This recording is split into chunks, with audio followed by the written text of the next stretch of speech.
LinkedIn. How are we all today on this wonderful Wednesday? It's 24th, 21st, 24th, 21st of August, 2024. And I've got some great questions today, some topical ones. Appreciate everyone tuning in, joining on the lunch breaks today. Or if you're watching this back, I appreciate you taking the time to do that. We have 3 questions this week from the esteemed LinkedIn public that have been sent in. And I'm going to aim to get through them all as best as I possibly can. So, you know the format by now. You send questions in to me during the week or our team, and I try and answer them my best I can on Midweek Madness. So without further ado, let's jump in. Some of my high-tech screen sharing options that we got here. And let's jump in and look at the first question that we have. Okay. I've recently been promoted to marketing manager. However, I don't control the budget. How would you go about speaking to your CEO or SM? I think that's senior management. To gain budget for a new website. Okay, this happens a lot. um, and especially if you've never managed a budget before, it can be quite daunting, maybe as a task. It's like how we get that budget in for whatever we want to do, or it might not just be a website, right? It could be other items within the marketing department. If you've never tried to go for budget before or put a budgetary plan together, I think it can be quite daunting. So if you've watched any of these other videos, there's been similar questions that have been asked. And what I would say is this. Firstly, you're gonna have to try and align why you're doing a website redesign or rebuilding your website with the goals of the business, right? So the goals of the business are to increase revenue from marketing, and your current website isn't going to do that, then that's a really good place to start, right? Because you're saying we need a new website to drive the revenue, which aligns back to our business goals. That's a return on investment kind of potential gap, I suppose you could say, where we are today versus our future state, like gap selling. If anyone's read Keenan's book, but there's that gap, right, that exists between the ROI of today and the ROI where, as a business, not as a marketing department, but as a business that we actually want to get to. So if we modernize here, what will that look like? And then here are the specific goals it will lead to. It will drive more clients. It will drive more candidates. Both of those are going to be revenue generators for this business. So as a leader, you kind of want to see that when the budget comes through. Why are we doing this? Well, because right now we can't achieve the business goal potential of XYZ. I think then if you want to kind of take that a step further, you probably want to think about like data, maybe case studies to back that up. So here's the current performance, like show the actual data. So this is where you're going to have to get in tune with analytics or with the website analytics that you have. You might not have that if the website's rubbish and out of date. You might not have a full picture of conversions and where the sources are performing from and all that kind of stuff.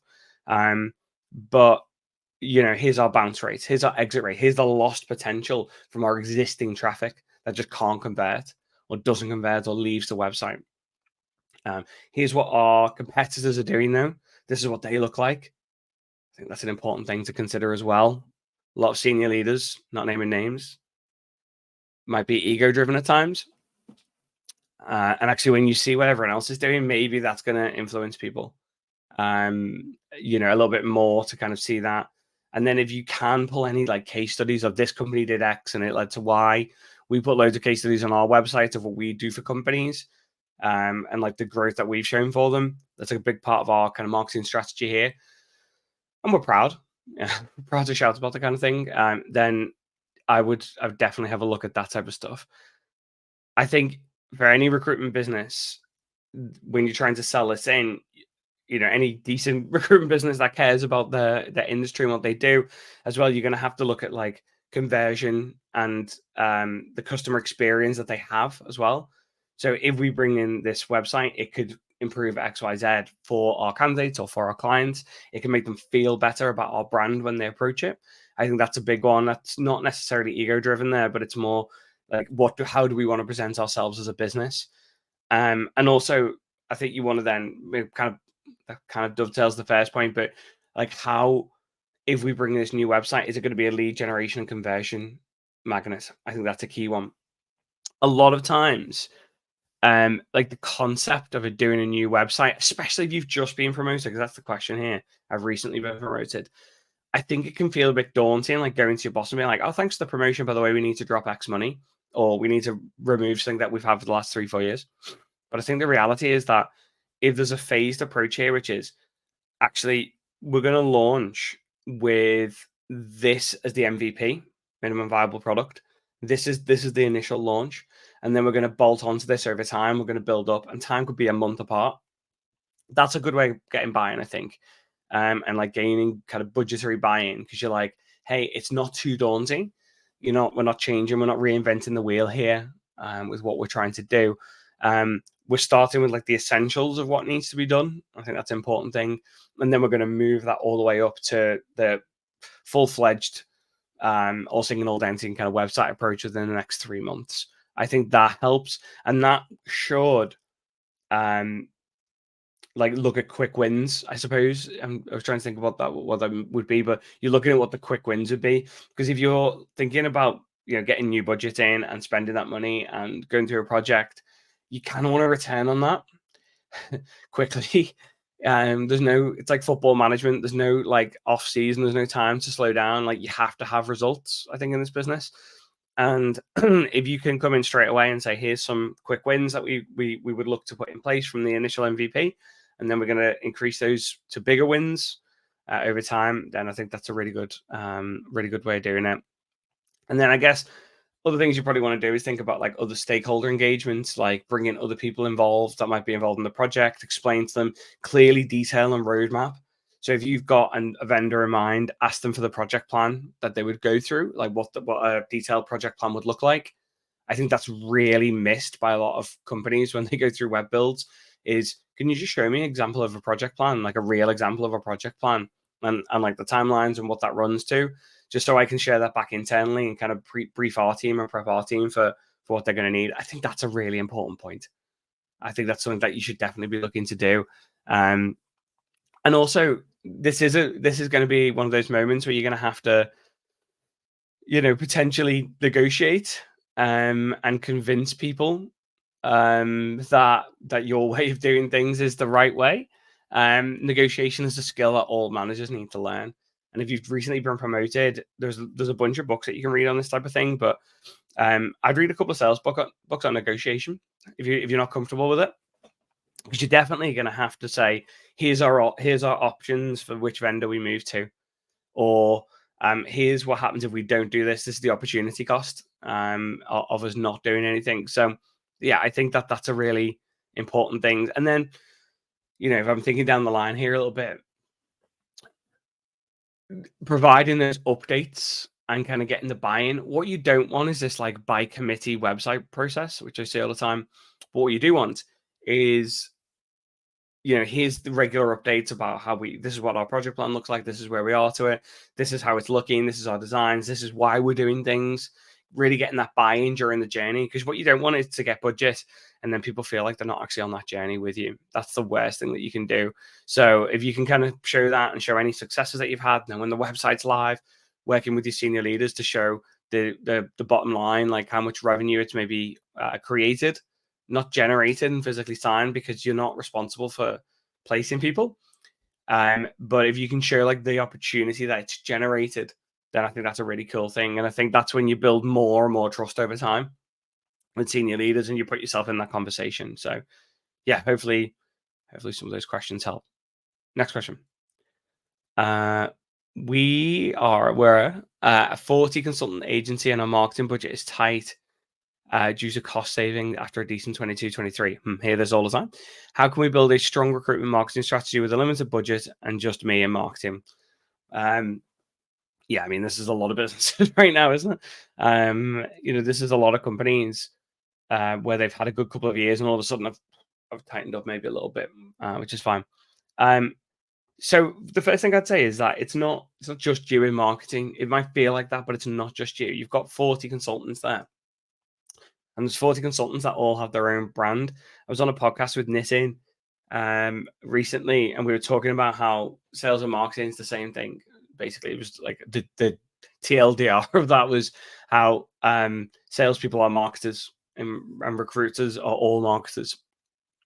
And I think that you've got a lot of advocacy there that you can work with. And I think if you can leverage that, um, to promote job openings as a team, if you can leverage that to promote content and distribute that content, that's a really cool thing to do. And it's going to expand your reach quite a lot because they've all got their own networks, and they are growing their networks, or should be growing their networks. So I think that's a key thing.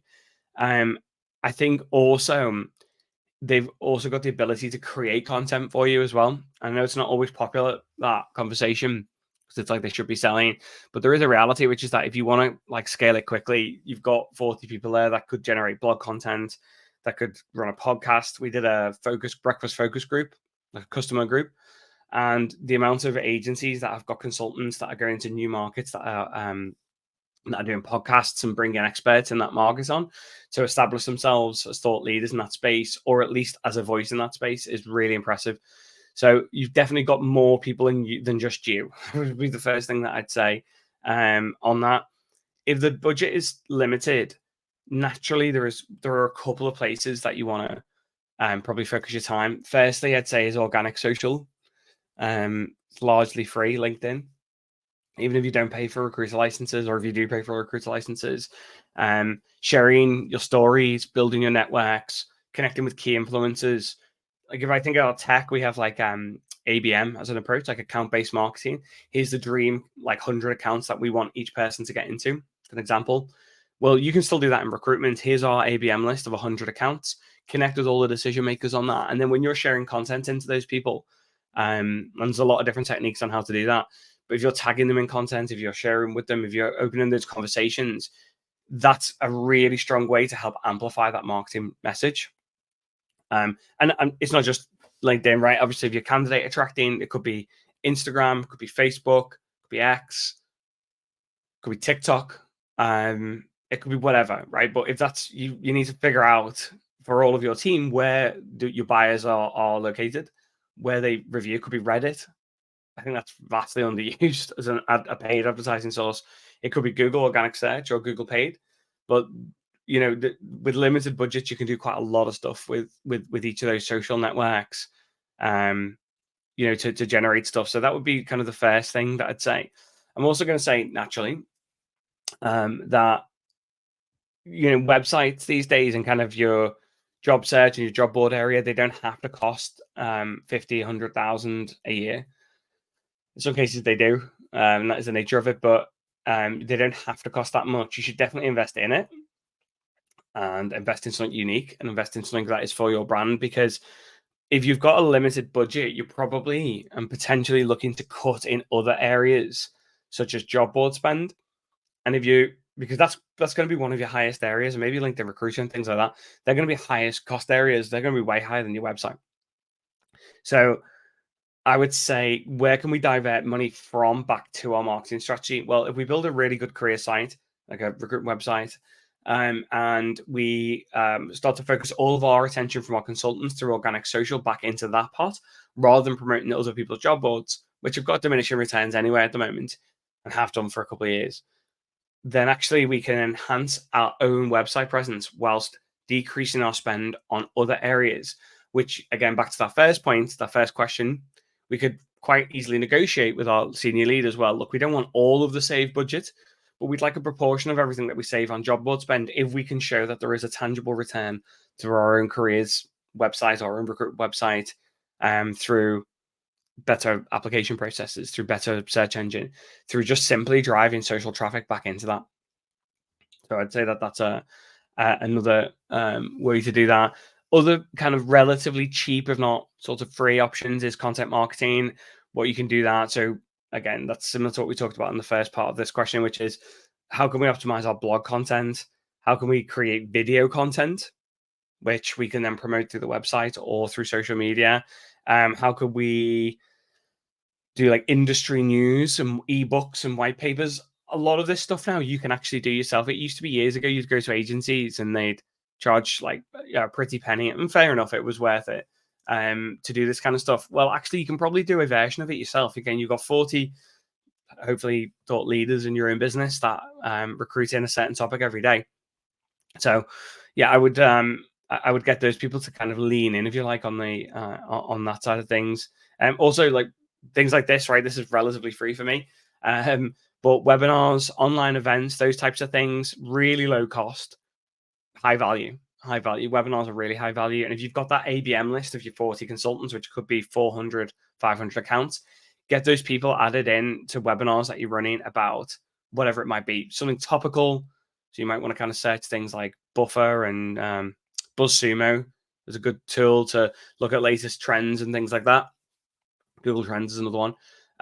You might want to look at those things, pick up on trends, create a really kind of topical webinar or online event, whatever you call it. Get that set up and scheduled, and then get that promoted. Streaming platforms now is, you'll pay like 40 quid a month. You'll get licenses for a streaming platform now. I think that's not expensive. And, to get 50 decision makers on that, if you were going to run that as an offline event, you're talking thousands to run that type of event. If you've got a limited budget, it's that kind of dynamism that you've got to look at in order to get people in. So that type of stuff's cool. I was also thinking when I was talking about job boards, like there are still some kind of niche, if you're watching this from America, job boards that exist. And there might be some like really kind of specific stuff, or like more kind of community-based things, that you might want to advertise your jobs on. So I'm not saying job boards are dead, but I'm saying that there is a diminishing return on that, and that you want to, in my opinion, start to have your own brand come through and be the place where people convert. So you might find now that there are some kind of really niche job boards out there that work for you. And also, when we talk about these consultants, I've talked about this, I think, on another webinar or another one of these I've done, is employee referrals. So that for me is a kind of form of marketing anyway, where you've got people like, if we've placed you, refer other people, or if you're a client and we've worked with you, you refer other companies to us, or internally if we've got staff and they're going to go and kind of like generate new candidates to pass between different consultants. I think that's a really key one. Like building referral programs is massively underrated. Just generally in life, it's underrated. And if you can kind of gamify that with, leadership and chart and like how many referrals did each consultant get, again, you're just expanding that reach and that network that the consultants are able to provide for you. And these are all things that aren't costing money. Like these are things that aren't costing money. We're not paying for events here. We're not hugely paying for job boards. I'm actually advocating not doing that. We are, we're not paying for like huge like pay-per-click budgets here. This is limited budget type of conversation. Referrals is the ultimate version of that. It really is. And partnerships, maybe if you can find those with other businesses. We're part of a bunch of these of like recruitment groups, and you see it all the time where it's like, hey, I'm representing this candidate, or my friend's this candidate, or whatever it might be. We don't place in that area. Would anyone like to rev share on it, or split it, or take the job? Those kind of partnerships can be invaluable to businesses. So yeah, I'd absolutely go down those routes. So I guess all in all, like you can only do so much as a marketer on your own. But actually you've got a workforce there that can work for you and can actually then kind of reach and expand your business reach until you get to a point where you're then 40 people with 2 people in marketing, or 50 people with 2 people in marketing. I think that's the kind of growth engine that you're looking to build there across the business. So hopefully that was useful. And I said 3 questions. This is our final one.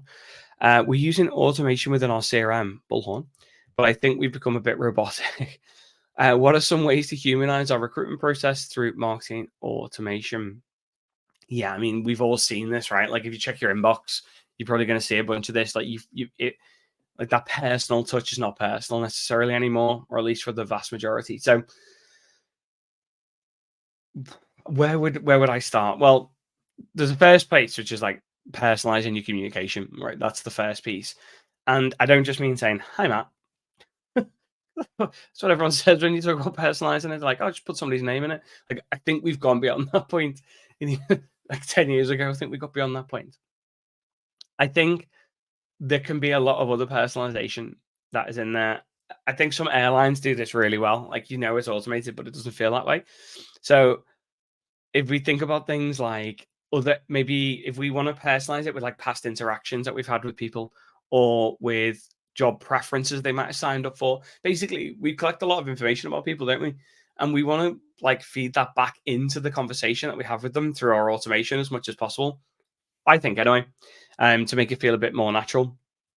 Because what you're trying to do here, what we're saying is we need to tailor our conversations. The problem with these robotic things is they're not tailored, the conversations at all. They are simply just robotic first name, hi, kind of hi first name conversations. So I think if you look at it firstly as a kind of personalized communication method, you want to segment it. So based on maybe where they are in their career, like your databases generally you need to like segment this out. Skills, maybe interests that people have got, um, and then that's going to help like understand what type of personalized content we might want to send to people. Hi Matt, appreciate the last time we spoke to you. You said that you were interested in hearing more about XYZ, and here's some content that I thought would be really useful for you. All of a sudden, that doesn't feel robotic. It's like, oh yeah, I did say that. That is my name, and that content is pretty good, right? All of a sudden, that's the kind of like more personalized automation that I think we should be looking to get towards in our systems. Um, I personally think that the automated side of things is cool, but we've got to incorporate human touch points in that as well for it to like really feel like a one to many handheld process. We've got to have something in that which is like check-ins that we're going to have, or like book a check-in with me here. It's been 2 months we haven't spoken. Here's a check-in. We want to catch up with you. I think you've got to use the automation to bring in the human elements of it. I think that's a really key point that often gets missed. To do that as much as possible, I think is a good thing. Or maybe not 2 months, maybe 2 days. Hey, I haven't caught up with you. You said you were interviewing with these companies. Would like to know that. If there's a tag in your database that says like is interviewing with other companies, select it, get an automation to run on it. 2 days later, hey, how you said you're interviewing with other companies, just interested to know if you've had any more of those. Am I going to miss out on you with this other company? These things can really make a difference with our touch point, and the automation's still running. It is still automated. It just feels very different. Like the whole dynamic there feels different, doesn't it? It feels a lot better. And instead of like text-based emails, maybe incorporate some video in that as well, and voice notes and things like that. You can incorporate quite a lot on this, which is not super high touch. I think one of the things is the verbiage, like the words we use for any of this kind of stuff. So like the tone of voice that we bring across in emails and how that's positioned is really key as well. Some of the best messages I've ever received have been automated, but the verbiage, the words that have been used on that, they I've never made it feel like that, and how they've then brought intelligence in and mapped the whole thing together has been so cool. So yeah, I think that's kind of key as well. Just like what you're actually writing matters so much. Words matter, as I always kind of say to people and bore people with that statement, but like words do matter, and how we use those is a key. A lot of our job as marketers or recruiters, it's storytelling, right? Like that's a lot of what we do. And if we're not telling that story and we're not taking people on a journey from A to B, from wreck to check in America, people might say, but from that start, that journey through to placement, client or candidate, then we're not doing our jobs properly. We've got to tell that story. And that communication element is so missed often in this process. And that's why it feels robotic. But, a good copywriter, and maybe this is what you need to think about, is bringing a copywriter in to look at some of your automations. You will go a long way, and establishing your own tone of voice and all those kind of things. They will go a huge way to improving the effectiveness and the efficiency of your automation, without a shadow of a doubt. Like that will work. Just no one does it. Not no one, but hardly anyone ever does it. Genuinely, there's a couple of words that stand out. The robotic and humanized have kind of got to me in this when I was reading it, but we should be using automation to enhance and not replace the human element. I think that's like that's really key thing to think about. Automation should be given like warm handoffs, if you like.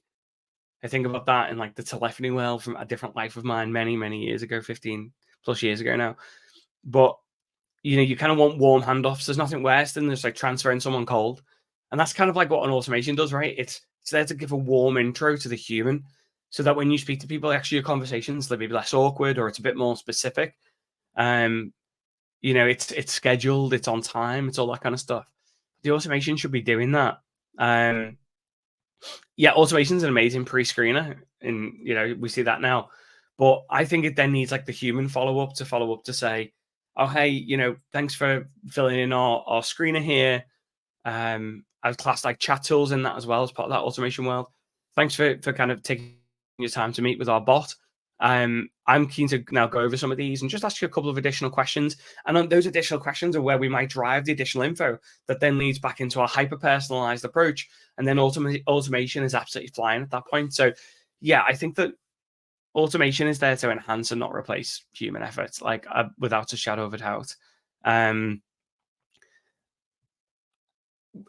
on top of that, as well, I suppose what I think about it is also just the general experience that we're looking to provide here. I've talked a few times about experience today, but if we're looking to like bring and enhance the candidate experience, there's nothing worse than, sorry, on this occasion you haven't been successful. That is the worst automation. But if we can add in a bit about why that person wasn't successful, even if we're adding it into like a field within our CRM, within Bullhorn or wherever it might be, there might be something that we can drag out. Hi, Matt. On this occasion, the clients looked to go in a different direction. They were really impressed with 1, 2, 3, but they felt like you weren't as strong as other people in 3, 4, 5. I'm happy to speak to you if you'd like to set up a call to discuss this, but I understand it's disappointing and you might not want to straight away. All of a sudden, it's a very different message that we're delivering to people, and that can really enhance the candidate experience. Oh, this recruiter did get back to me and they did give me feedback. It can still be automated, but it's very different. It's a totally different feel that we're looking to do. And I think that's that kind of transparency in the feedback loop that we have. That's where they refer other people in. Oh, hi, I've been working with this recruiter. I actually didn't get the first job that I applied for with them, but I was able to then get really good feedback actually from them. And that enabled me to then go and get the second job. You should definitely go and speak to them. They care. All of a sudden, like, it's totally different than just automation, that right? It's helping you stand out in a completely, different way. Um, that maybe other people are doing it. That continuous improvement, that feedback loop that we're looking to put in, that for me is the essence of why automation is a great product. You know, not just automating feedback within the process, like how did you get on, or how where are you up to, that kind of like survey kind of feel, but just that feedback loop of getting better and enhancing our experience for the candidates or the clients that we work with. Yeah, that's where we should be. And I guess my final point on this, conscious of time, I've chatted today, but I'm passionate about these questions today. The final point would be kind of a similar one to that about enhancing, but you want to automate admin and not engagement. Because if we focus the automation on admin tasks, that's what will create time to help us engage with people. We're all busy. Everyone's busy in every job. We're all busy, right? We should be. That's good. Busy is good. But what we don't want to be is busy when there's a product that can replace the busy and can automate out. So we want to automate the admin. We want to get rid of that as much as possible, right? We are sales and marketing people. We are not clerical workers that are precision animals when it comes to this. We're really not. But if we automate those admin tasks, I think that frees up the time to build better relationships. And it's the same with AI. It's exactly the same. We can build really good relationships with that. So I think that if we're using the automation here, back to this question, to remove some of the robotic side of things, to personalize, to become kind of more human and more friendly, we can actually set up and tee up better, warmer human relationships to build with people. And I think that's where the better agencies are using automation. They're freeing up all of that like admin time for their people to go and have better conversations with clients and candidates. And they're driving out real engagement from those conversations. Then they're feeding that back into the journey, into that feedback loop. And that's where the kind of engine is going around. If you're just using automation to just do like some simple stuff and it's not doing this type of stuff and it's not leading to better personalization, I don't really think you're using it properly. And I think there's so much more stuff that you could do off the back of it, especially when it comes to like personalized messaging. I think that's where a lot of the top companies are going right now. So yeah, so hopefully this has helped today. waffled a little bit, maybe. Hopefully there's some good stuff in there today. I've turned up in gym gear today. I'm going for a run for lunch here. But yeah, I think there's some really good questions in there today, right? And I think there's hopefully the depth of that has just been a little bit more than maybe some of the other weeks. I've had a bit more time to do that, so and think about it. But yeah, hopefully there's some good stuff that you found useful in there. As always, thank you for tuning in. We are back next Wednesday with more questions from the esteemed LinkedIn public. Get your questions in. Feel free to send them through to me. And I can't see any questions that have come through, although I did do a test a couple of days ago, and these are a bit janky, these comments. So if you've got any more, send them via LinkedIn to me. I've been trying to see them as they come through. And until next time, have a great week. And hopefully there's some information here you can put into practice. Have a good one.